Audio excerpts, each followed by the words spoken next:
Hi hello എല്ലാവർക്കും എൻ്റെ പുതിയൊരു വീഡിയോയിലേക്ക് സ്വാഗതം.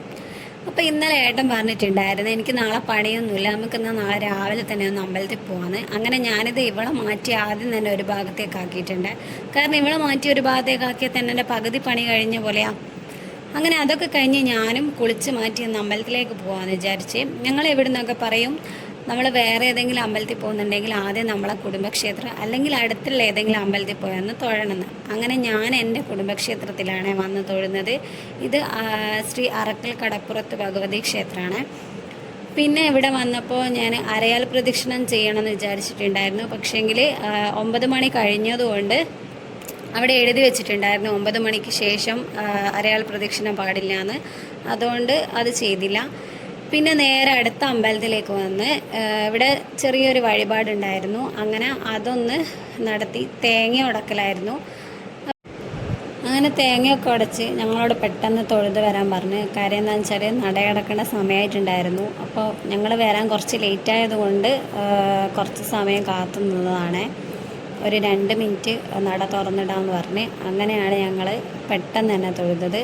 പിന്നെ അതിനിടയ്ക്ക് പായസം കിട്ടിയിട്ടുണ്ടായിരുന്നു. പിന്നെ ഇവള് ഭയങ്കര മധുരപ്രിയയാണ്. മധുരം എന്ന് പറഞ്ഞാൽ ഇവൾ അതിൽ വീഴും. ഏകദേശം എൻ്റെ അതേ ടൈപ്പ് തന്നെ. ഞാനും ഭയങ്കര മധുരത്തിൻ്റെ ആളാണ്. പിന്നെ നേരെ തിരിച്ചാണ്. മോനങ്ങനെ മധുരത്തിനോട് അത്ര വലിയ താല്പര്യമില്ല.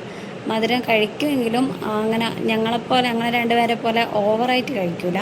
പിന്നെ അത് കഴിഞ്ഞപ്പോൾ ഞങ്ങളിത് അവിടെ നിന്നിട്ട് കുറച്ച് ഫോട്ടോസും കാര്യങ്ങളെല്ലാം എടുത്ത്. എവിടെ പോയാലും ഫോട്ടോ മുഖ്യം ബിഗിലെന്ന് പറഞ്ഞ പോലെ.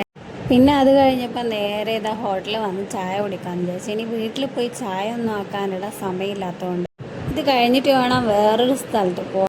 അങ്ങനെ ചായയൊക്കെ കുടിച്ച് ഇതാ ബില്ലടക്കാൻ വേണ്ടി പോയിട്ടുണ്ട്. അപ്പോൾ ഇത് ഇവരെന്താ ഇങ്ങനെ ചിരിക്കുന്നതെന്ന് വെച്ച് കഴിഞ്ഞാൽ ഈ കൗണ്ടറിൽ നിൽക്കുന്ന ചേട്ടനില്ലേ, ഇവർ പണ്ട് കുറേ വർഷം മുമ്പേ ഞങ്ങളെ വീട്ടിൻ്റെ അടുത്ത് താമസിച്ചിട്ടുണ്ടായിരുന്ന ആളാണ്. അപ്പോൾ പരിചയമൊക്കെ പുതുക്കിയ സമയത്ത് പഴയ കാര്യങ്ങളൊക്കെ പറഞ്ഞ് ചിരിച്ചതാണ്.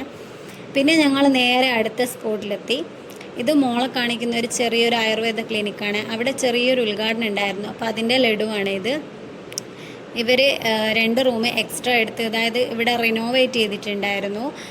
ഈ റൂമൊക്കെ ഇപ്പോൾ എടുത്തതാണ്. ഞങ്ങൾ വരുന്ന സമയത്ത് ഇതൊന്നും ഇല്ലായിരുന്നു. അപ്പോൾ ഇതൊക്കെ ഈ അടിപൊളി സെറ്റപ്പ് ആക്കിയിട്ടുണ്ട്. ഈ ശിരോധാര, പിന്നെ അതുപോലെ തന്നെ സ്റ്റീം, പിന്നെ ഇപ്പോൾ ട്രെൻഡിങ്ങിൽ പോകുന്നൊരു സംഭവമില്ല, അതാണ് ഇത്. ഈ ഐസ് ബാത്ത് ഉണ്ടല്ലോ അത്. അങ്ങനെ മോളെ ഇത് അവിടെ ഇങ്ങനെ ഇരുത്തിയപ്പോൾ അവളുടെ കളിയും ചിരിയും ഒക്കെ ആയിരുന്നു. പിന്നെ അവിടുന്ന് ഞങ്ങൾ ഫോട്ടോ എടുക്കാനൊന്നും മറന്നില്ല. അവിടുന്ന് ഫോട്ടോസും കാര്യങ്ങളെല്ലാം എടുത്ത്. പിന്നെ ഇതാണ് സ്റ്റീം ചെയ്യുന്ന സാധനം. ഈ തല മാത്രം പുറത്തിട്ടിട്ട് ഉള്ളൊരു സംഭവമില്ലേ അത്. പിന്നെ അതൊക്കെ കഴിഞ്ഞപ്പോൾ ഞാൻ നേരെ എൻ്റെ വീട്ടിലെത്തി. അച്ഛൻ എന്നെയും കാത്ത് നിൽക്കുന്നുണ്ടായിരുന്നു. എന്നെയല്ല, മക്കളെയും കാത്തിട്ടാണ്. അപ്പോൾ അവളിതാ അച്ഛനെ കണ്ട ഉടനെ അങ്ങോട്ടേക്ക് പോയിട്ടുണ്ട്. പിന്നെ അതൊക്കെ കഴിഞ്ഞ് ഞാനൊന്ന് മേലൊക്കെ കഴുകി വന്നിരുന്നതാണ്. ഭയങ്കര ചൂടായിരുന്നു. പിന്നെ അതിനിടയ്ക്ക് അമ്മ എന്താ ചോറിനാക്കിയെന്നൊക്കെ നോക്കി. ചോറും കറിയും പച്ചക്കറിയും ഒക്കെ ഉണ്ടായിരുന്നു. അങ്ങനെ അതൊക്കെ കൂട്ടി ചോറ് കഴിച്ച്. പിന്നെ മോക്ക് ചോറ് കൊടുക്കാമെന്ന് വിചാരിച്ച് അങ്ങനെ മോക്കും കുറച്ച് ചോറൊക്കെ വാരിക്കൊടുത്ത്. പിന്നെ ഇത് കഴിഞ്ഞിട്ട് വേണം ഞങ്ങൾക്ക് നേരെ തിരിച്ച് വൈകുന്നേരം അങ്ങനെ മടപ്പള്ളിക്ക് തിരിച്ചു വരാൻ. അപ്പോൾ ഇന്നത്തെ വീഡിയോ ഇത്രയുള്ളൂ. Tata, bye bye, see U.